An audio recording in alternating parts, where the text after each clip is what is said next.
The Bagaimana broadcast is now dampak starting. All saya? attendees are in listen-only mode.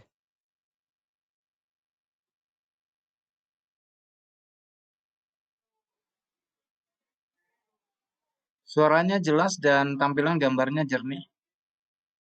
Teman-teman sekalian. Kalau tampilan oke, kita lanjut aja ya.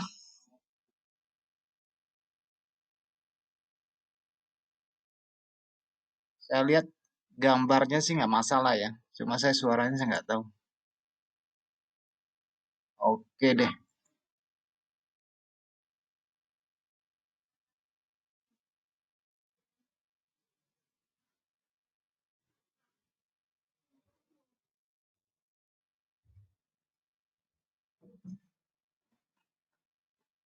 Oke, selamat malam buat kita semuanya. Dalam jumpa kembali pada hari ini, hari Senin tanggal 14 Juni ya. Sesuai dengan jadwal,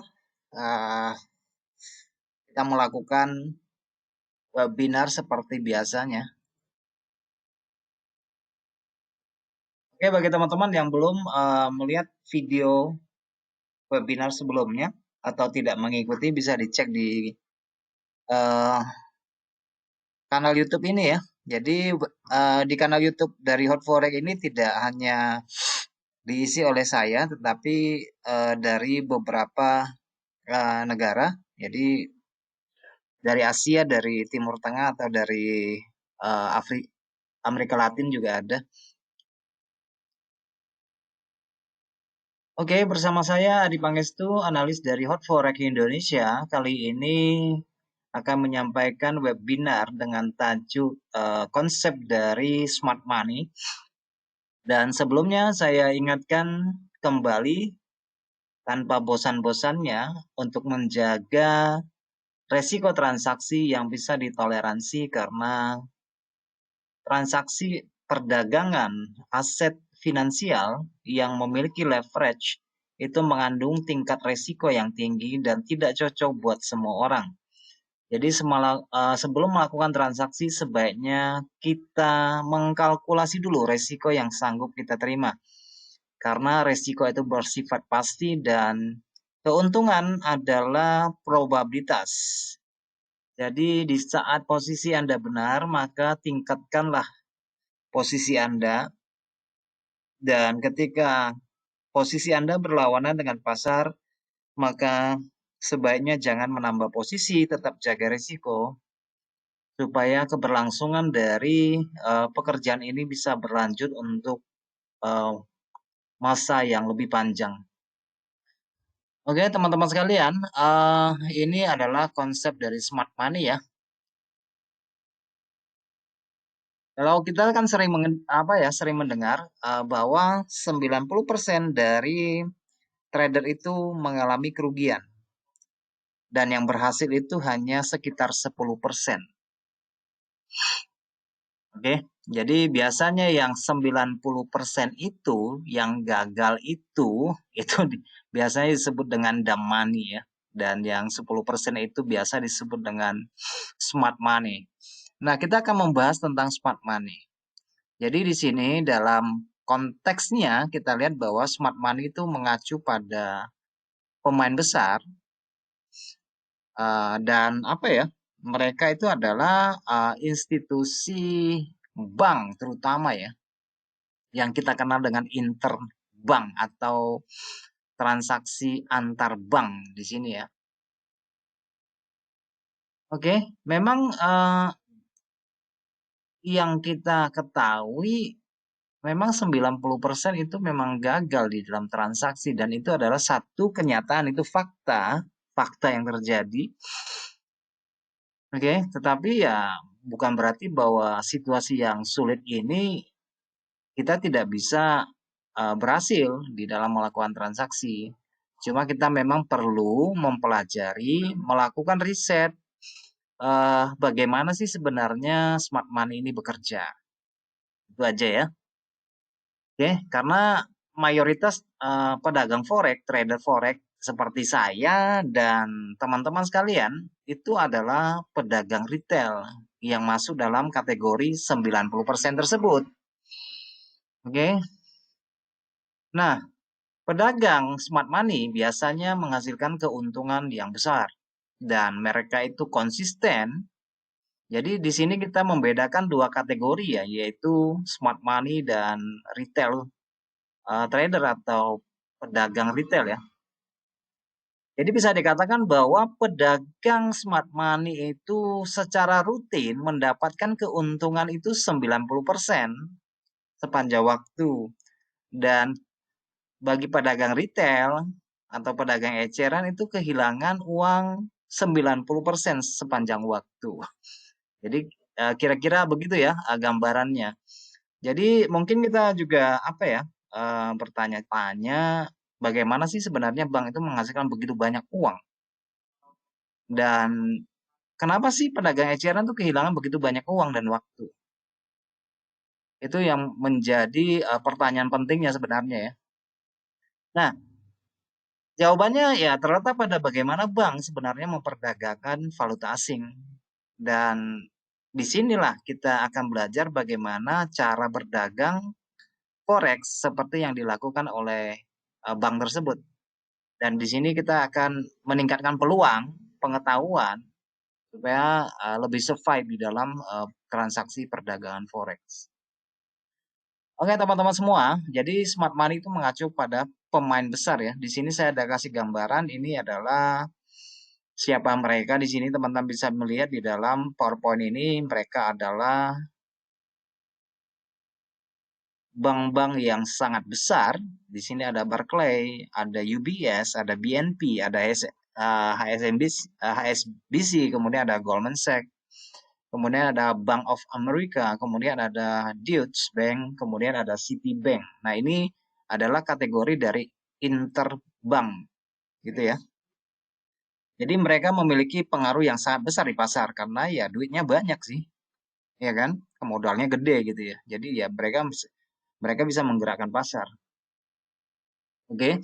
Jadi simpelnya sih begini. Jadi smart money itu tidak mengacu pada pintaran kita sebenarnya. Jadi tidak mengacu pada siapa sih yang pintar pasti akan berhasil di dalam transaksi forex. Belum tentu.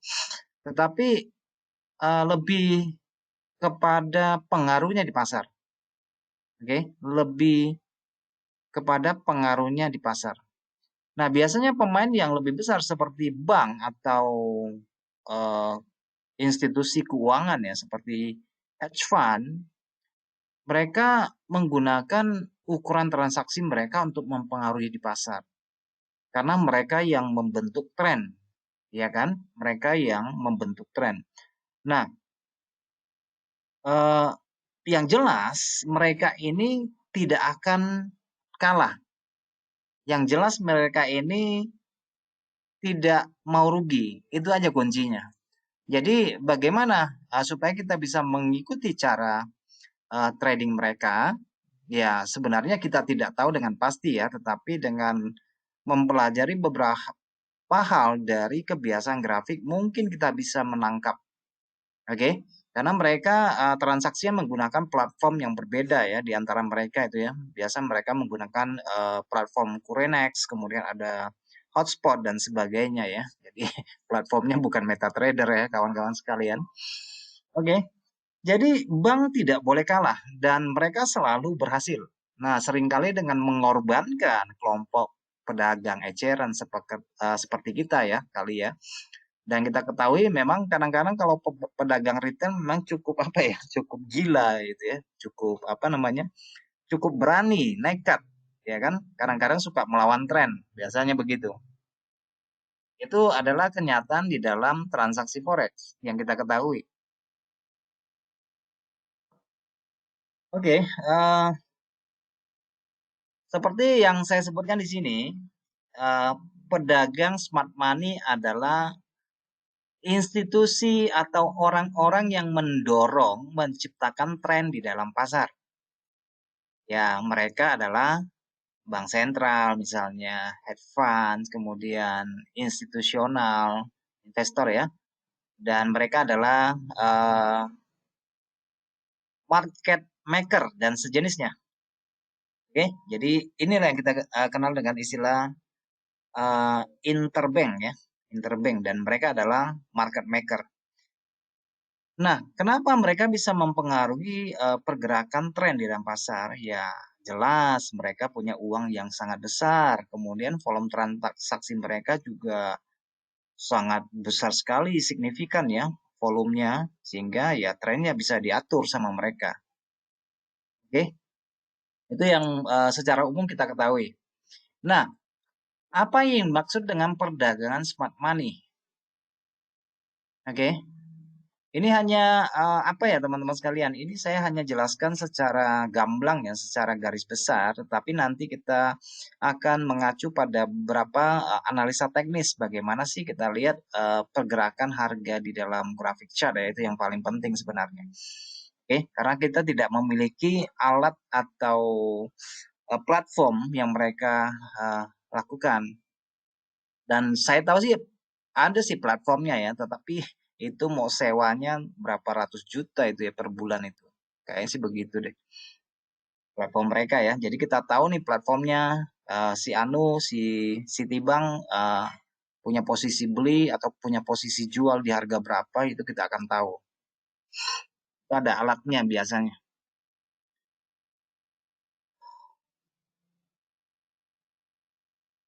Oke, institusi dari smart money ya tentu saja mereka lebih apa ya? Lebih pintar sih dari kita namanya smart money ya. Ya mereka segala sesuatu yang berkaitan dengan trading kita, teknikal kita, ya mereka ya tahu lah, mereka nggak tahu, ya kan? Dan jelas mereka tidak menggunakan indikator. Saya pikir sih begitu ya. Karena kalau bank besar mereka menggunakan indikator, katakan stokastik ini sudah overbought nih harus jual ya enggak. Ini sangat sangat konyol ya.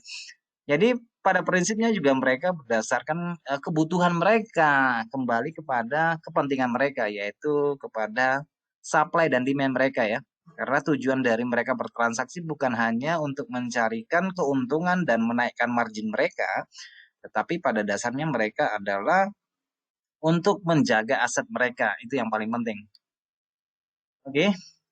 Nah, memang sangat mungkin bagi kita sebenarnya untuk menghasilkan uang di pasar forex. Oke. Apalagi dari tren yang dibentuk oleh smart money, jadi ya kita bisa follow mereka. Nah, cuma kita memang harus mengidentifikasi mereka ya di dalam grafik seperti itu. Tetapi ya bagi teman-teman yang terbiasa untuk melihat kepada laporan dari komitmen pedagang atau COT dari apa itu bisa kita lihat sebenarnya dari beberapa kontrak berjangka mereka untuk mata uang, untuk komoditas ataupun aset lainnya ya. Jadi mereka juga melakukan apa namanya? Kita bisa melihat apa yang mereka lakukan di dalam perdagangan mereka dalam laporan dari COT. Meskipun laporannya itu sedikit terlambat ya. Uh, karena transaksi minggu ini misalnya dia akan keluarkan pada hari Jumat. Oke, dia akan keluarkan pada hari Jumat dan hari Senin baru kita bisa melihat laporan chart-nya di situ.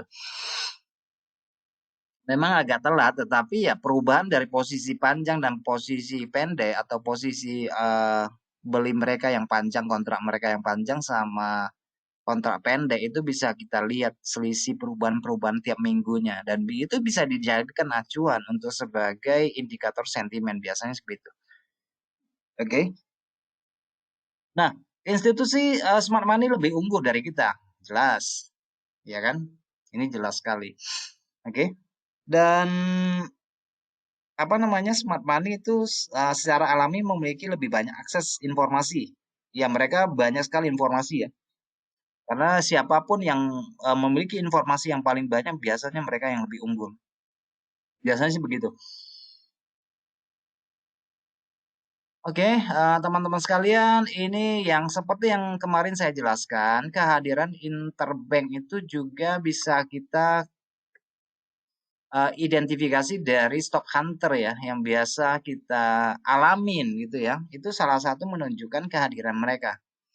Oke, mungkin nanti kita akan tunjukkan dari grafik Dan dari webinar sebelumnya sebenarnya kita juga sudah membahas tentang level likuiditas sebelum-sebelumnya ya. Itu menunjukkan bahwa mereka melakukan apa namanya order pada daerah kantong likuiditas. Biasanya begitu. Nah, sekarang kita akan membahas beberapa konsep dari smart money di dalam forex ya. Dan dari kita pelajari beberapa hal ini, kita akan dapat beberapa manfaat sih sebenarnya. Oke, tetapi saya juga minta bantuan bahwa sesudah webinar ini selesai, teman-teman juga melakukan riset lah ya, kecil-kecilan untuk untuk mendalami apa yang kita pelajari dan kita sharingkan bersama pada malam ini supaya yang kita sampaikan itu tidak berlalu begitu saja. Oke. Nah, memang untuk menjadi trader forex yang secara konsisten untuk menguntungkan memang bukan hal yang mudah ya. Ya kadang-kadang kita analisa begitu gampang, habis ini ke A, habis ini ke B, tetapi di dalam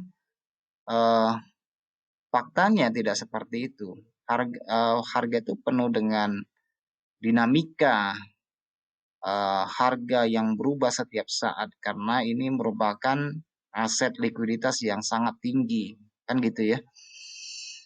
Oke, jadi saya tidak terlalu membahas detailnya ya. Nah, sekarang kita memasuki klasifikasi dari interbank yang harus kita ketahui gitu ya.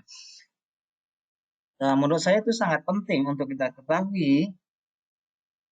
Kenapa itu penting? Karena ini akan kita ketahui sedikit banyak tentang strategi mereka dalam melakukan transaksi. Oke, seperti yang saya sampaikan tadi bahwa pertama yang harus kita ketahui mereka ya banyak uang, itu saja. Mereka banyak uang karena mereka adalah institusi besar. Oke, jadi mereka juga memiliki banyak sekali transaksi di dalam forex. Cuma ya mereka tidak seperti kita, mereka tidak melakukan transaksi intraday. Mereka kemungkinan besar itu dalam bentuk transaksi yang sifatnya untuk jangka waktu yang panjang. Mereka juga melakukan transaksi pada waktu-waktu tertentu.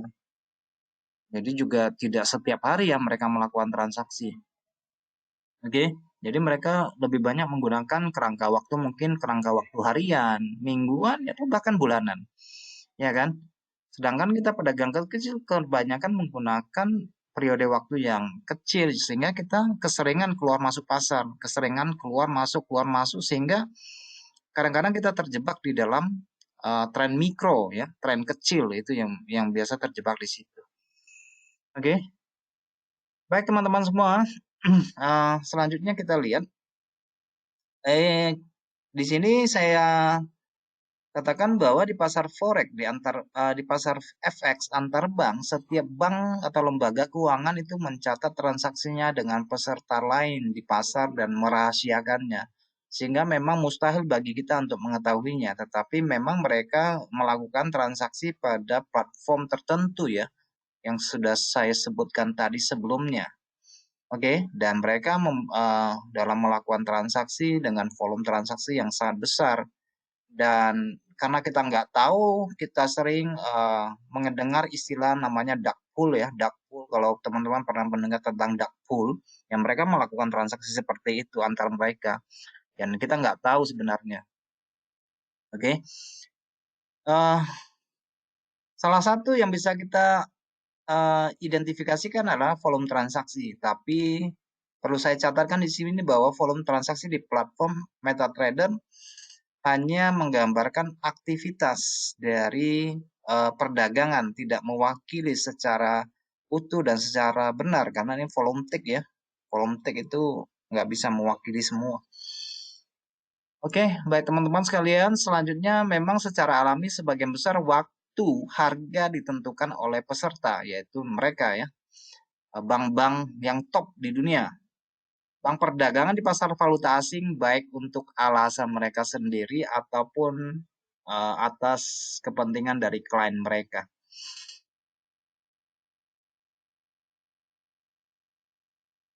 Oke.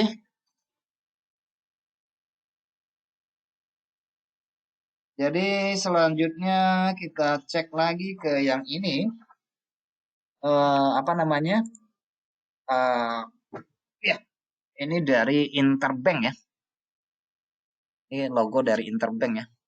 Jadi ada beberapa di sini yang besar-besar di sini. Bank atau lembaga keuangan ini berhubungan dengan aman satu sama yang lain melalui platform perdagangan elektronik. Oke, sudah saya sebutkan tadi ya platform mereka. Jadi setiap bank itu dapat melihat harga penawaran dan permintaan. Oke, biasanya ini kontrak mereka itu besar-besar sih ya. Bisa aja misalnya 100.000 lot.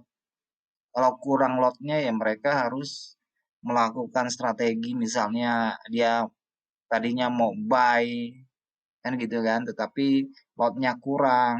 Ya mereka harus sell dulu misalnya begitu. Tapi ya harus atas persetujuan dan kebutuhan ya di antara mereka ini.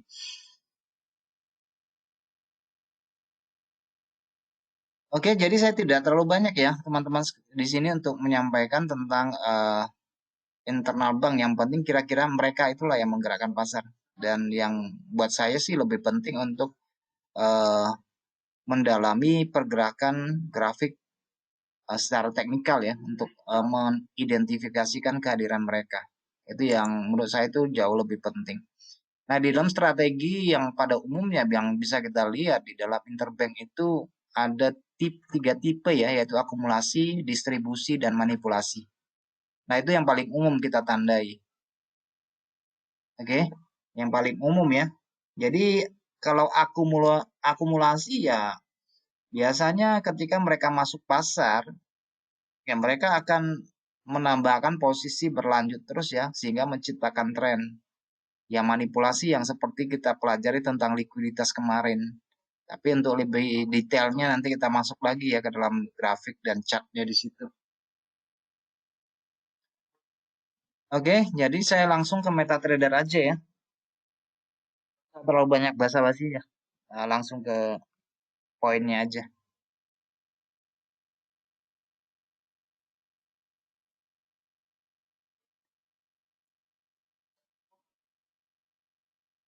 Oke, sambil kita lihat strategi yang mereka lakukan. eh ini kan nanti mungkin ada sisa waktu kan bagi teman-teman yang ada ide untuk eh, menganalisa beberapa mata uang, boleh aja di apa ya dicatkan aja di sini ya sebelum materinya selesai. Oke, teman-teman sekalian, ini saya sudah siapkan dari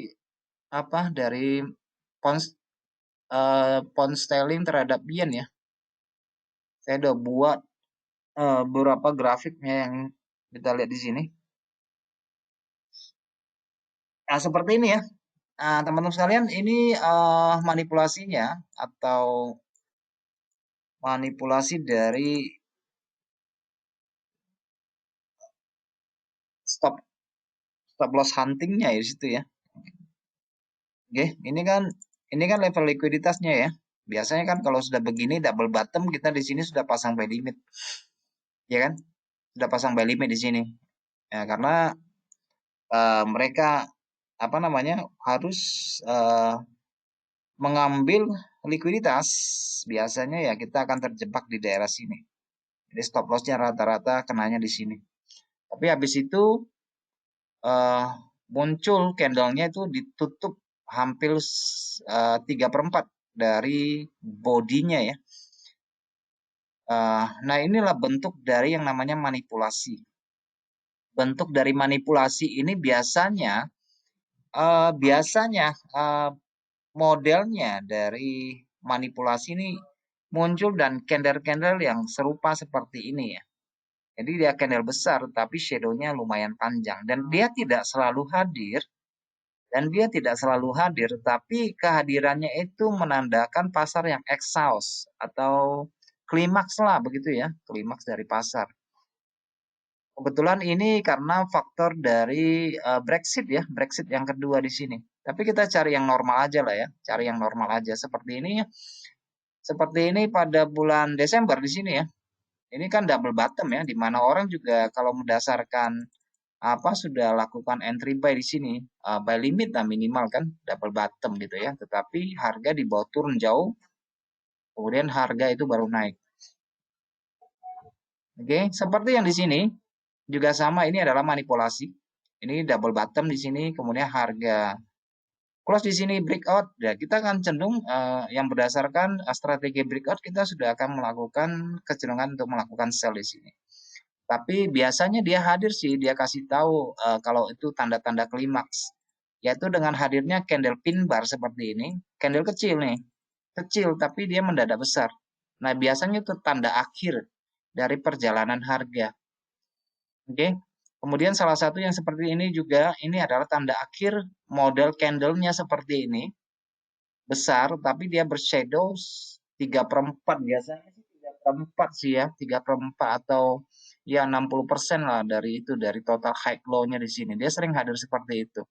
Nah, kebetulan ini yang saya tampilkan kan di daily ya. Tetapi bagaimana untuk mencermati yang di di time frame yang lebih kecil, apakah sama? Ya sama aja sih sebenarnya. Dan seperti ini yang teman-teman lihat ini sebenarnya sudah selesai sih ya. Dan ini sudah mendekati level resisten di sini, tetapi ini bukan menunjukkan klimaks dari harga ini. Oke. Tidak menunjukkan klimaks harga seperti itu. Nah, biasanya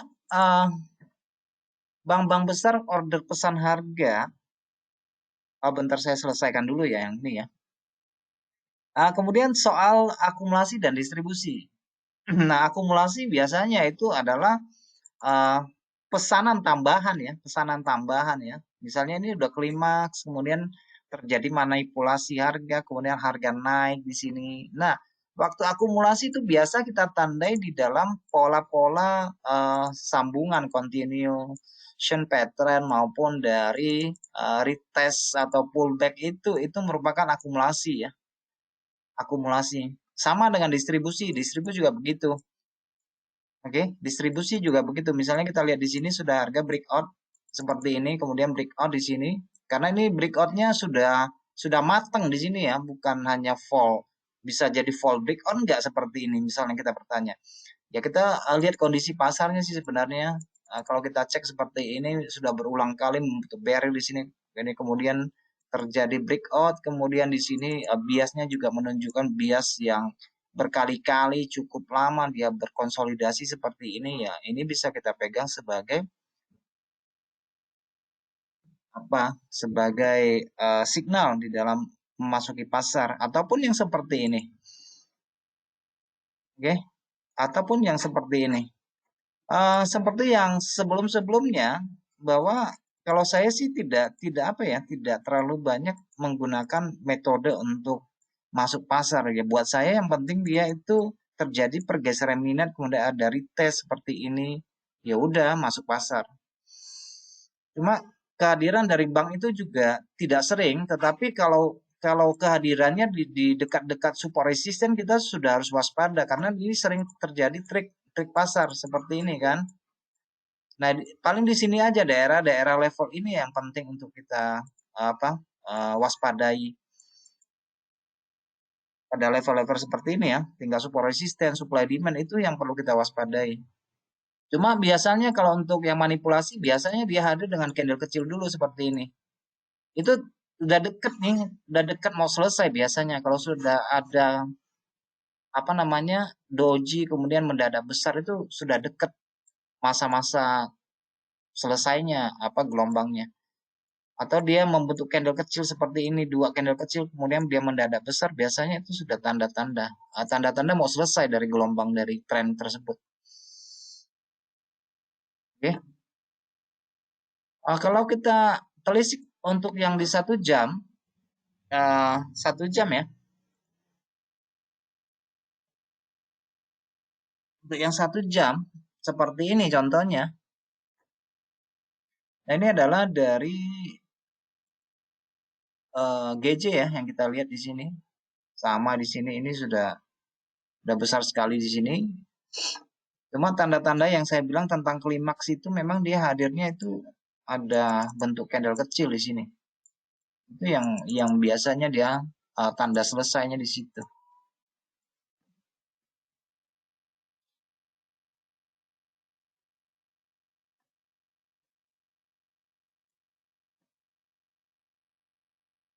Oke, nah bagaimana dengan alat untuk melacak misalnya indikator untuk melihat kehadiran dari smart money bisa nggak? Nah, seperti saya katakan tadi bahwa smart money itu tidak selalu hadir di dalam transaksi forex. Mereka punya jadwal transaksi yang memang kita nggak tahu gitu ya. Tapi di samping mereka interbank itu kan masih ada institusi besar seperti hedge fund yang bisa kita tandai seperti ini ya teman-teman sekalian. Kalau sudah namanya candle kecil mendadak besar, hati-hati jangan di follow. Ingat ya, kalau candlenya kecil, kalau kemudian mendadak besar itu hati-hati jangan di follow. Nanti akan kejebak di sini. Oke, ini tampilan euro ya, euro 1 jam. Nah, bagaimana kita tahu candle kecil ini kok tahu sampai di sini selesai? Ya, kita lihatlah kepada beberapa batasan harga sebelumnya. Seperti ini ya. Maka penting biasanya kalau saya buat pemappingan di setiap awal bulan itu untuk mendeteksi ini benar nggak candle yang melanjutkan arah atau candle yang bohongan di sini. Biasanya kita akan lihat di sini tuh. Sebenarnya di sini kan sudah transaksinya sudah selesai, tetapi dari smart money butuh likuiditas. Oke. Ya di daerah sinilah kantong likuiditas. Sorry. Di sinilah kantong likuiditasnya di sini. Ya kan? Tetapi kebanyakan trader kan pasang stop loss-nya nih. Pasang stop loss-nya kan di daerah sini gitu loh. Ya biasanya di dekat-dekat shadow kan, biasanya di sini. Nah, di shadow lah dia pasang stop loss. Nah, disitulah biasanya selesai candle itu. Kehadirannya selesai di situ. Dan kadang kena stop loss dulu, padahal posisi kita benar. Tapi ujungnya kena stop loss, habis kena stop loss baru turun. Nah, ada beberapa contoh sih yang bisa kita lihat. Kok ini harganya naik tetapi tidak melanjutkan perjalanan atau yang seperti ini ya. Ini kan besar sekali turunnya ya. Volume dari bodinya berapa pip nih lumayan besar ya untuk ukuran 1 jam. Kenapa candle seperti ini? Ini sudah breakout juga. Ini kenapa tidak melanjutkan perjalanan gitu ya. Seperti yang saya bilang tadi kalau muncul candle kecil mendadak besar, yang perlu kita waspadai adalah pada batasan harga level daerah konsolidasi support resistance itu penting karena ini merupakan level likuiditas. Dimana kalau level likuiditas ini akan berfungsi dengan baik, buy limit, sell limit itu oke-oke aja, nggak masalah. Cuma kita nggak tahu pasti di hadirnya kapan smart money ini, ya kan? Kita nggak tahu nih hadirnya kapan karena kita kan nggak ada informasi untuk itu. Karena kita juga tidak berlangganan pakai platform mereka untuk mengetahui siapa yang transaksinya di sini, Citibank buy limitnya di mana. Tetapi yang perlu kita ketahui teman-teman sekalian bahwa mereka jarang sekali melakukan order langsung ya, buy langsung, sell langsung enggak. Mereka tuh semuanya pakai limit semuanya. Rata-rata pakai limit, buy limit, sell limit. Gitu loh. Itu dulu dulu saya cerita sedikit. Dulu itu saya lihat ya, ini bukan bukan teman saya bukan. Saya dulu di apa di IG itu ada satu satu akun itu namanya Interbank gitu ya. Tapi akun itu sekarang nggak ada lagi sih. Nah di situ saya bisa melihat nanti biasanya dia akan upload tuh. Ini JP Morgan buy limitnya di mana? Pada aset apa? Swiss Bank itu buy limit sell limitnya di mana? Atau nanti itu apa namanya? Bank of America itu buy limitnya di mana? Dia punya bocoran seperti itu. Kan keren kan? Jadi ya mereka menggerakkan pasar. Kalau mereka sudah masuk ya biasanya harga bergerak seperti itu. Nah, kita nggak punya fasilitas seperti itu untuk mengetahui dengan pasti. Nah, yang bisa kita ketahui adalah klimaks dari harga. Kalau misalnya udah candle kecil, kemudian ini daerah support resisten, ada yang mendadak besar seperti ini, padahal ini sudah selesai. Nah, biasanya nih, ini tandanya, tanda-tanda mereka itu yang hadir di pasar. Nah, kalau saya lihat sih, memang kita butuh apa sih? Butuh apa ya? Kalau untuk yang untuk head fund segala macam, mereka bisa aja tiap hari kan banyak sekali head fund kan. Nah, dan mereka bukan bagian dari interbank, tapi mereka juga bagian dari retail. Tapi yang mereka punya dana yang cukup besar yang bisa menggerakkan pasar di dalam kondisi pasar yang sangat sepi. Mereka juga hadir seperti ini misalnya. Kan aneh kan harga yang naik begini, turunnya juga sampai di sini. Kan ada sesuatu yang membatasi di sini. Artinya di sini ada harga yang ditunggu, ada harga yang terkunci di sini. Ya kan? Nah, itu mereka melakukan hedger. Mereka melakukan penguncian seperti itu. Rata-rata seperti itu. Kita lihat di sini. Jadi mereka membentuk rent transaksi. Mereka membentuk rent transaksi. Itu yang biasa kita buat mappingan itu sebenarnya tujuannya itu untuk melihat batasan-batasan harga.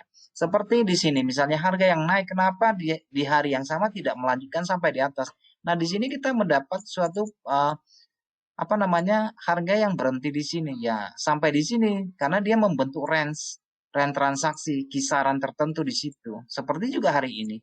Nah, seperti untuk euro seperti ini, meskipun kita melihat bahwa mungkin kehadiran mereka tidak ada, tetapi bukan berarti di sini tidak ada pemain besar ya. Bukan berarti tidak ada pemain besar, mungkin dalam skalanya bukan bank ya, tetapi bisa institusi yang besar di sini.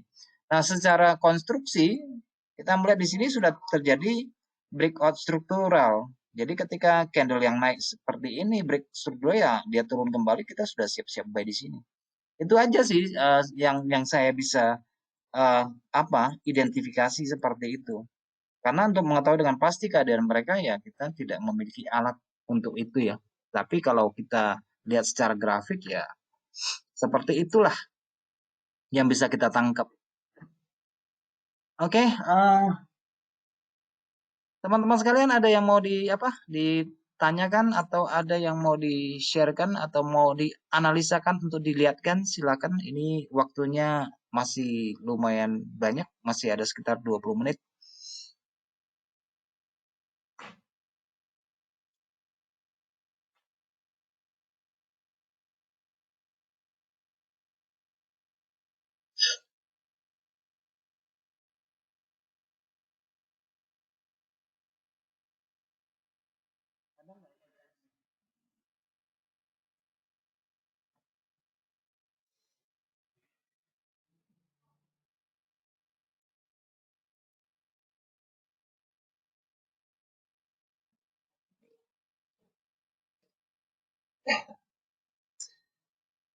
Nah, tidak seperti forex ya. Mungkin pada sesi sebelumnya itu kan saya ada tentang pengenalan indeks ya. Pengenalan indeks seperti indeksnya Jerman seperti ini, kemudian indeksnya Dow Jones maupun indeksnya Nasdaq gitu ya. Nah, sebenarnya ini jauh lebih gampang untuk ditransaksikan dan lebih mudah untuk mengidentifikasi pemain besar di sini. Untuk mengidentifikasi pemain besar di sini. Tapi kalau pada indeks seperti ini kan kita tidak bicara tentang interbank di sini ya, karena mereka itu kan tersentralisasi ya, bukan seperti forex kan.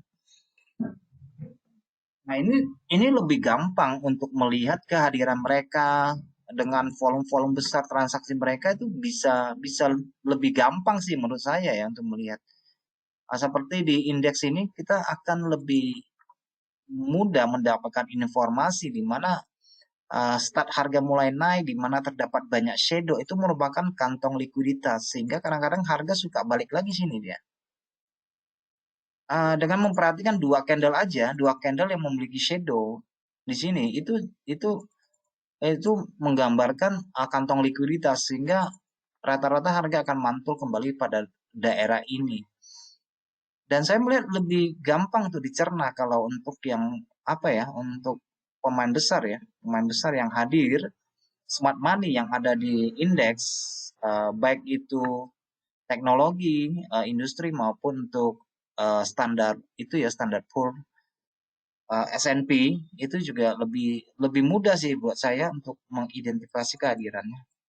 Di mana start mulai naiknya. Ini hanya identifikasi candle kecil yang memiliki shadow seperti ini. Disitulah kita letakkan posisi untuk masuk pasar karena disitulah kantong likuiditas berada di situ. Tidak terlalu rumit sih, oke? Tidak terlalu rumit. Yang penting kita batasi resiko aja. Di mana ada candle yang dengan ukuran shadow seperti ini modelnya itu biasanya kantong likuiditas. Rata-rata harga jatuhnya di situ, jatuhnya di situ.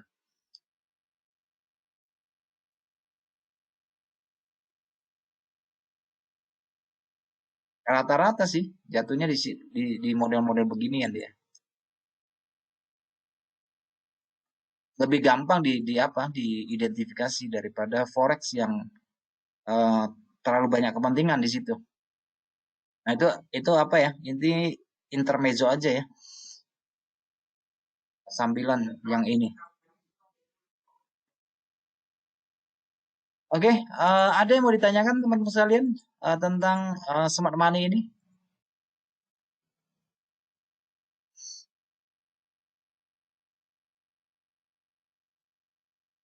Oke, untuk ya sambilan aja ya. Kalau nggak ada yang tanya kita lihat-lihat chat aja ya. Ini untuk emas ya. Emas kemarin hari Jumat closingnya ini udah turun.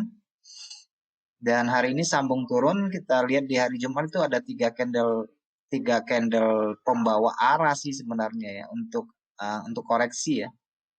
Karena saya nggak percaya ini emasnya turun banyak sih. Karena ini hanya koreksi aja.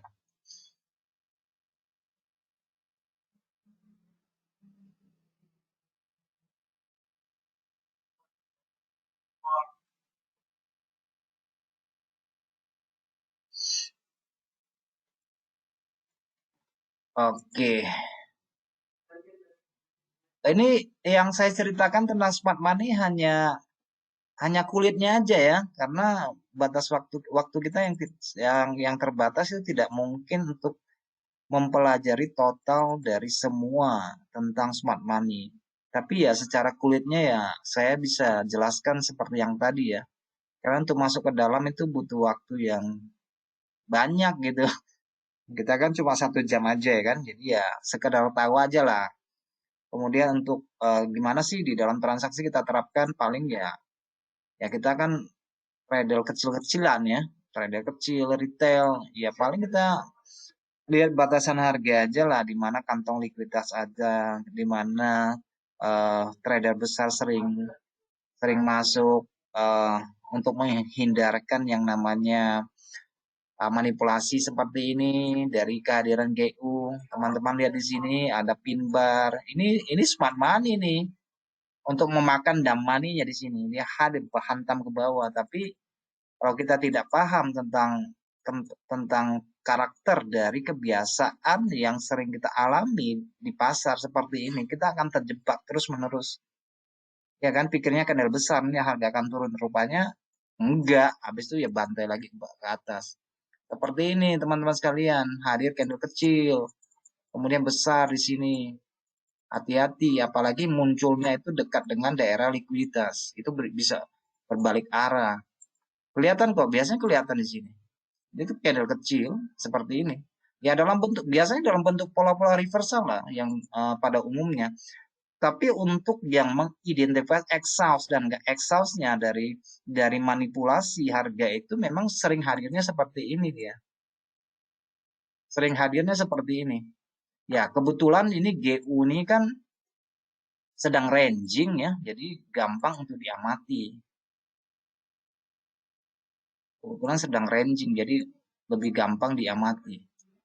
Tapi kalau dia dalam tren ya, kalau dalam tren ya masuk ke dalam kategori akumulasi dan distribusi. Ya kan? Misalnya kalau sudah terjadi break struktural seperti ini, ya terjadi akumulasi di sini. Ya kan, ini udah break struktural, ya ini akumulasi. Artinya kita fokusnya pada konsennya untuk melakukan posisi panjang jadinya. Ini akumulasi semua nih. Oke, ini akumulasi semua. Yang penting bagi kita untuk yang trader ya, yang teknikal ya. Yang teknikal itu perhatikan struktural aja sih. Saya pikirnya sih begitu. Karena smart money juga tidak harus secara intens, tapi ya kita follow trend aja lah yang pasti, ya kan? Follow trend aja lah yang pasti.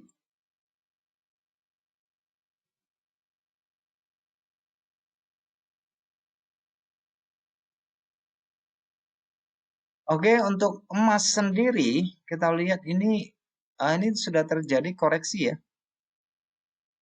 Ini secara trend line dia sudah breakout dan ini juga sudah kita minggu yang lalu kita juga sudah membahas bahwa harga sudah sampai pada area keseimbangan di pembukaan Januari 20.000 di awal Januari tahun ini, kemudian ini juga di bawah harga tertinggi dari tahun 2011.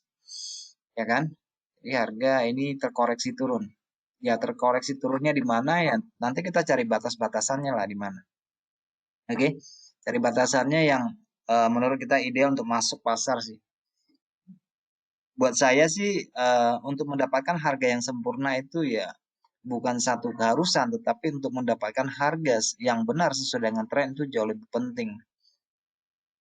Oke, untuk emas sih kemungkinan masih akan terkoreksi lah ya, masih akan cenderung turun karena pasar masih percaya bahwa memang inflasi itu bisa dikendalikan oleh The Fed, oleh Bank Sentralnya Amerika.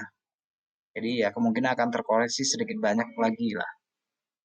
Oke, jadi memang idealnya sih buy-nya di area angka 18 sih ya. Lebih lebih oke ya. Karena saya bilang kalau beli daerah sini kan rasanya terlalu mahal ya. Terlalu mahal. Ya tunggulah koreksi di angka-angka 18 atau 175 kalau bisa ya. 175 itu lebih mantap lagi koreksinya. Di kisaran sekitar sini lebih lebih enak lagi ya, lebih murah lagi. Tapi ya sekitar sini pun akan terjadi pemantulan karena ini merupakan level-level penting juga. Kalau kita lihat ini ke belakang di sini merupakan area pantulan harga di sini. Ya, area pantulan harga juga di sini.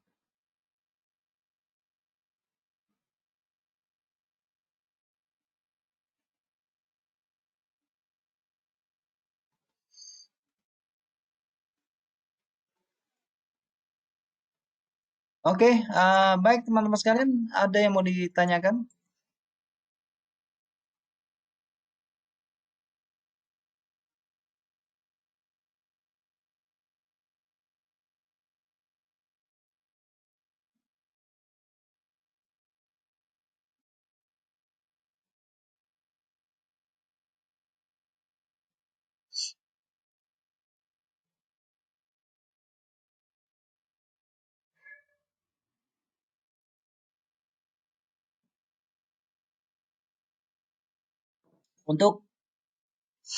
Untuk apa? Untuk minggu depan mungkin kita masuki ke sentimen indikator ya. Eh, Market sentimen itu seperti apa? Kemudian kita cara baca, mungkin juga nanti akan saya bahas tentang cara baca komitmen of tradernya, bagaimana bisa dijadikan panduan di dalam transaksinya kita. Itu penting juga karena itu merupakan data keras yang kita bisa apa ya, sosis yang bisa kita lihat meskipun sedikit banyak terlambat, tetapi masih sangat sangat berguna sekali.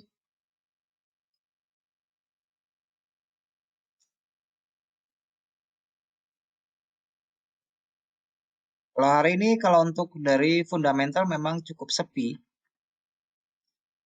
Fundamental cukup sepi untuk hari Senin ini karena sebagian dari pasar Asia juga libur ya. Jadi rata-rata harganya bermain di tempat aja di situ. Karena nunggu FOMC nanti soalnya.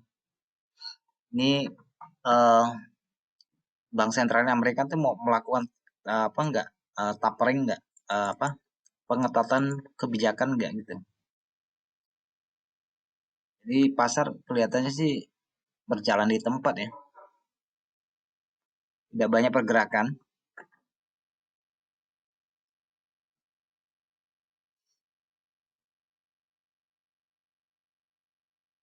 Ada yang mau ditanyakan teman-teman sekalian? Kalau nggak ada kita sudahi aja ya. Kalau memang nggak ada yang ditanyakan.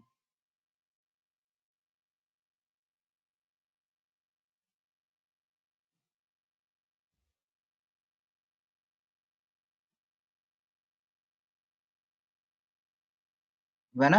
Ada yang mau ditanyakan?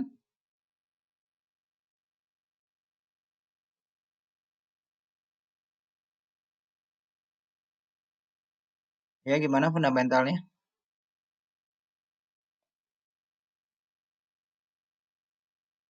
Kalau untuk sekarang sih kalau soal fundamental sih ya lebih ke itu ya, lebih ke inflasi.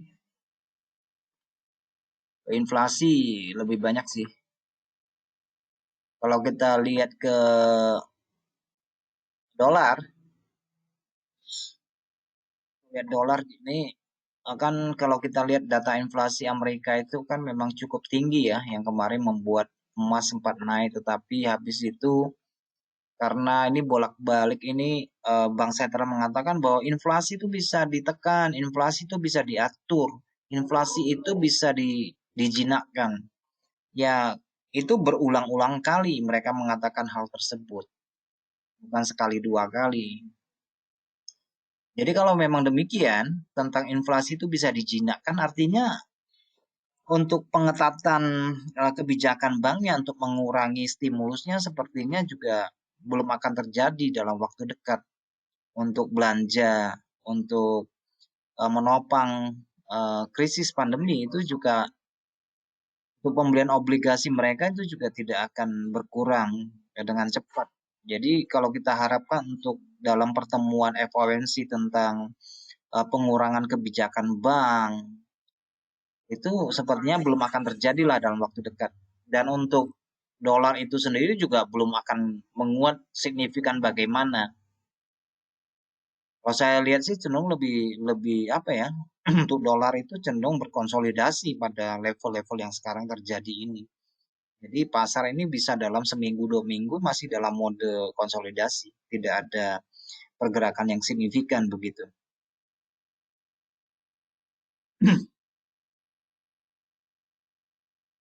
Lebih cocok kepada transaksi ranging sih, lebih cenderung ke ranging ya untuk mata uang, untuk apa? Untuk pair-pair mayor itu kebanyakan ranging. Jadi bisa untuk trading bisa gunakan indikator osilasi ya, lebih pantas sih untuk sekarang karena harga kan bolak-balik dalam range yang terbatas. Kemudian untuk itu, kalau untuk fundamental, orang udah pada nunggu sih. Kira-kira The Fed tuh mau ngapain aja sih nanti? Mau mengatakan apa? Eh, Kemudian dari hasil pertemuan G7 tentang soal pajak ya, pajak capital gain itu lebih cenderung pengaruhnya kepada perusahaan, jadi ke forex mungkin tidak terlalu berpengaruh. Kemudian dia mengusulkan rencana untuk menyaingi program dari Cina, yaitu tentang apa kan? Tentang jalur sutra. Jadi ya kemungkinan besar mereka merasa merasa tersaingi lah, ya kan? Merasa tersaingi. Ya, tapi ya kita lihatlah perkembangannya bagaimana nanti. Kalau saya sih lebih concern ke itu, ke teknikalnya ya daripada fundamentalnya. Karena fundamental itu biasanya informasinya sudah diserap di pasar. Jadi nggak terlalu saya perhatikan sih. Ya tapi ya sekedar tahu sih nggak apa-apa lah ya. Sekedar tahu sih untuk nggak apa-apa lah. Tapi yang jelas saya juga seperti euro misalnya ini apa ya? Bank sentralnya juga pusing. Ini terlalu terlalu terlalu mahal gitu loh untuk euro. Kalau terlalu mahal kan susah juga produknya itu apa susah dijual, ya kan? Dan untuk inflasi untuk saat ini baik untuk Amerika maupun untuk Eropa sendiri ya kenaikan harga ini kan memang lebih cenderung karena macetnya distribusi barang kan susah ya kan, pengiriman barang tuh sering macet, kemudian sedangkan pesanan banyak, itu aja sih yang membuat harga naik. Itu sih yang membuat harga naik. Jadi inflasinya naiknya lumayan, tapi untuk inflasi zona Eropa sih masih kecil ya, masih di bawah 2%. Beda dengan Amerika yang mendadak-mendadak, itu datanya suka mendadak-mendadak ini.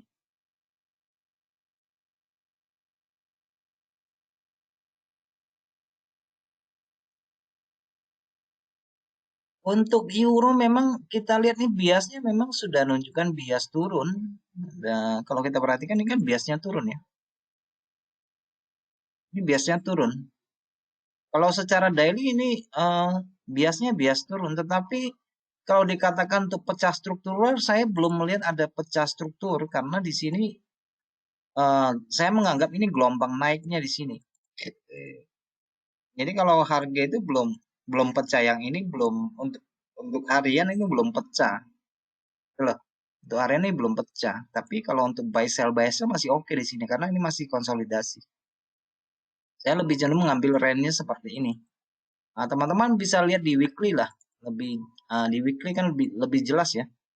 Dari weekly yang April di sini, ini weekly-nya ini semuanya rata-rata adalah model tipe candle ranging, nggak ada candle trend di sini. Semuanya shadow atas, shadow bawah. Ini menandakan eh, apa ya, akan berlangsung cukup lama nih sampai pecah telurnya nih. Kalau belum ada candle yang break ke bawah ini belum belum akan turun. Jadi ini modenya masih mode konsolidasi dan sideways. Memang biasnya menunjukkan bias turun. Tetapi memang pecah struktur pada time plan daily itu belum terlihat. Oke, belum terlihat. Nah, teman-teman bisa melihat di sini ada 3 candle yang menguasai pasar. Konteksnya hampir sama dengan yang ini, ada 3 candle di sini. Ini yang ditahan harga di sini. Oke, ada 3 candle di sini, tertahan di sini. 3 candle, kemudian candle kecil, candle besar. Nah, ini harganya konsolidasi lama di sini, berminggu-minggu tuh, ya kan? Sampai benar-benar keluar di sini. Baru harga melanjutkan turun. Nah, di sini pun diwakili oleh 3 candle. Teman-teman bisa melihat di sini baru ini modelnya sama semuanya tuh, 3 candle. Kemudian bergantian warna, kemudian melanjutkan naik, habis itu konsolidasi.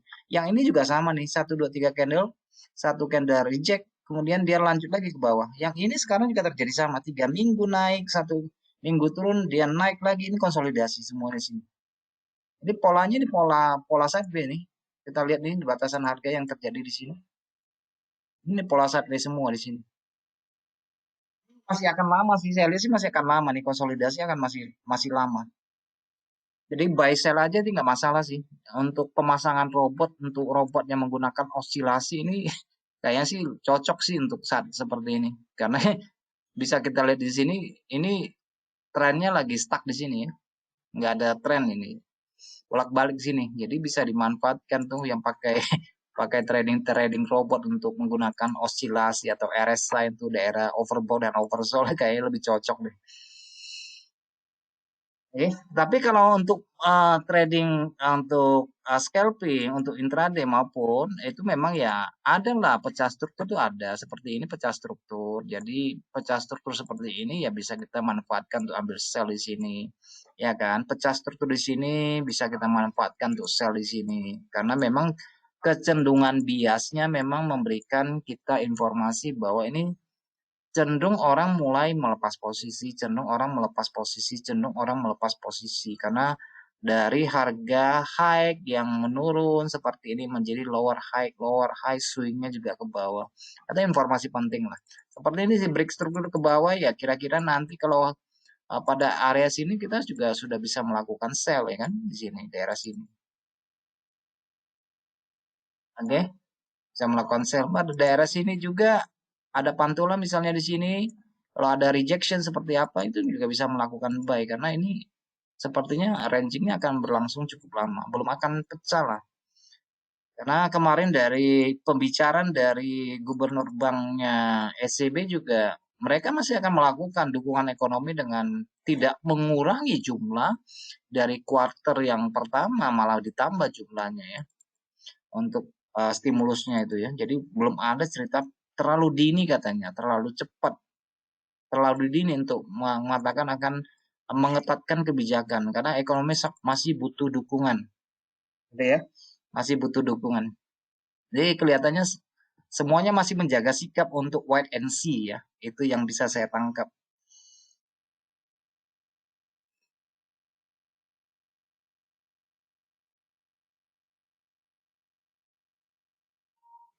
Oke, saya pikir cukup ya untuk hari ini. Singkat-singkat aja ya, nggak usah yang berat-berat. Yang penting ya kita cukup mengetahui lah apa itu tentang smart money, tentang beberapa strategi. Ya sebenarnya semuanya sudah diaplikasikan ke dalam eh, chart karena forex ini adalah aset yang paling liquid. Jadi kalau aset yang paling liquid ya kita akan mudah untuk membaca tingkat level psikologis itu yang bisa kita kelebihan dari forex itu. Jadi beda dengan eh, pasar saham seperti itu. Oke, saya pikir cukup sampai di sini teman-teman sekalian. Terima kasih sudah bergabung pada hari ini. Kita akan berjumpa kembali pada webinar minggu depan di hari yang sama dan di waktu yang sama. Oke, selamat malam buat kita semuanya. Terima kasih sudah bergabung.